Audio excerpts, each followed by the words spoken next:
Salam sejahtera tuan-tuan dan puan-puan. Pada hari ini, saya dan rakan-rakan saya akan membentangkan proposal kami yang bertajuk Smart Lock Door with Remote. Sebelum memulakan perbentangan, izinkan saya memperkenalkan diri dahulu. Nama saya Justin Anak Bala. Nombor pendaftaran saya 20 DPM 19 F1067. Penyelia projek kami ialah Zuhan bin Matli. Tanpa membuang masa, mari kita ke slide yang pertama, iaitu pendahuluan.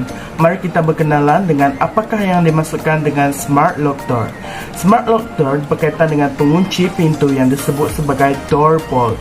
Siapa yang tak tahu apa itu door bolt, boleh tengok di atas ini. Ini contoh door bolt. Door bolt ini akan diinovasikan menjadi pembuka dan pengunci pintu hanya dengan alat kawalan jauh atau lebih gemar disebut sebagai remote. Seterusnya, kita akan pergi ke masalah atau isu perniagaan.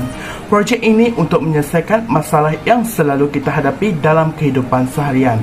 Ada di kalangan kita sangat terlalu sibuk melakukan tugas yang banyak sehingga terlupa untuk mengunci pintu rumah. Selain itu, masalah terlupa untuk mengunci pintu akan mengundang masalah keselamatan rumah. Dengan idea mewujudkan Smart Lock Door ini, masalah di atas akan dapat diselesaikan dengan mudah. Seterusnya adalah objektif projek perniagaan kami. Yang pertama iaitu penghasilan kepada inovasi, yang kedua untuk mengunci pintu dengan jarak yang jauh, dan ketiga untuk memastikan sistem keselamatan rumah terjamin dan memudahkan kehidupan seharian manusia.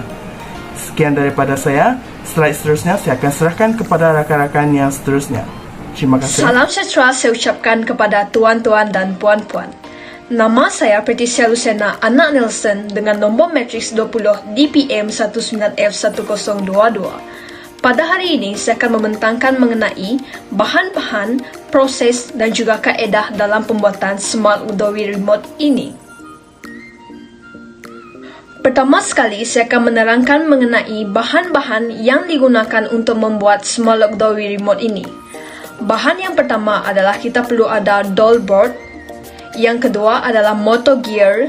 Yang ketiga, kita perlu ada remote control dan juga komponen bagi remote control tersebut yang digelar sebagai channel wireless remote control. Yang keempat, kita perlu ada bateri 9V yang berbentuk segi empat. Dan yang terakhir, kita perlu ada wire. Seterusnya, saya akan menerangkan mengenai proses ketika membuat Smart Lock Door with Remote ini. Ketika menghasilkan Smart Lock Door with Remote ini, kami menggunakan reka bentuk ADI.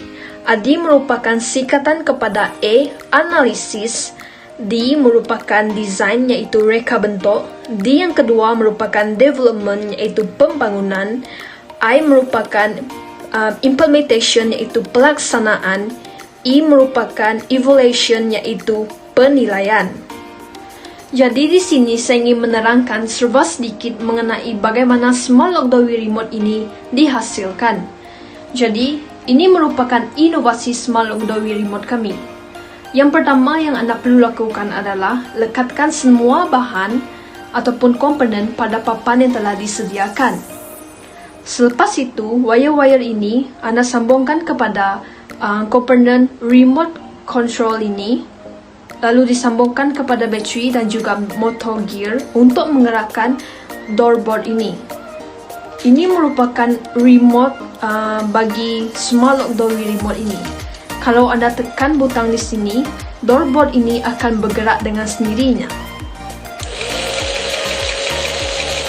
Yang ketiga, saya akan membentangkan mengenai kaedah-kaedah. Jadi kaedah yang kami gunakan adalah mengumpulkan data analisis. Cara kami mengumpulkan data analisis adalah mengedarkan borang soal selidik yang kami buat menggunakan Google Form kepada rakan sekelas kami dan juga kepada masyarakat luar. Jadi, soalan-soalan yang kami ajukan pada borang soal selidik tersebut adalah semuanya berkaitan dengan Smart Lock Door with Remote ini. Antara contoh soalannya adalah, adakah Smart Lock Door with Remote ini memberi manfaat kepada orang lain? Sekian saja daripada saya. Terima kasih. Selamat sejahtera kepada tuan-tuan dan puan-puan. Nama saya Venus Anak Runggo dengan nombor matrik 20 DPM 19F1057.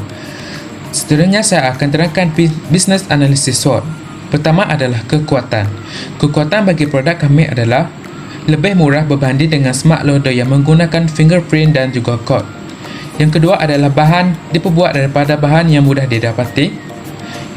Yang ketiga adalah dapat diakses pada jarak yang jauh, mudah digunakan dan keselamatan lebih terjamin dengan menggunakan smart lock door with remote ini.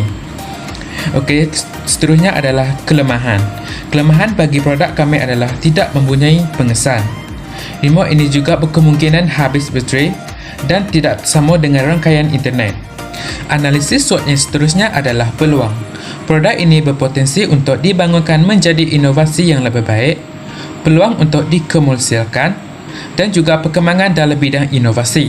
Yang terakhir adalah ancaman. Ancaman bagi produk kami adalah kemungkinan terdapat kesalahan semasa pemasangan, terutamanya berkaitan dengan wayar. Produk ini juga mendapat banyak saingan. Terakhir sekali adalah kesimpulan. Hasil daripada inovasi ini, kami mendapat bahawa inovasi yang kami lakukan ini dapat memudahkan kehidupan seharian masyarakat. Kerana dengan adanya smart lock door with remote ini, pengguna boleh mengunci pintu mereka dengan jarak yang jauh.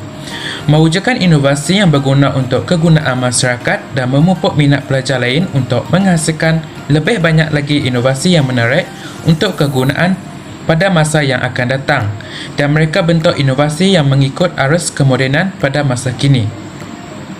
Sekian saja daripada kumpulan kami. Terima kasih.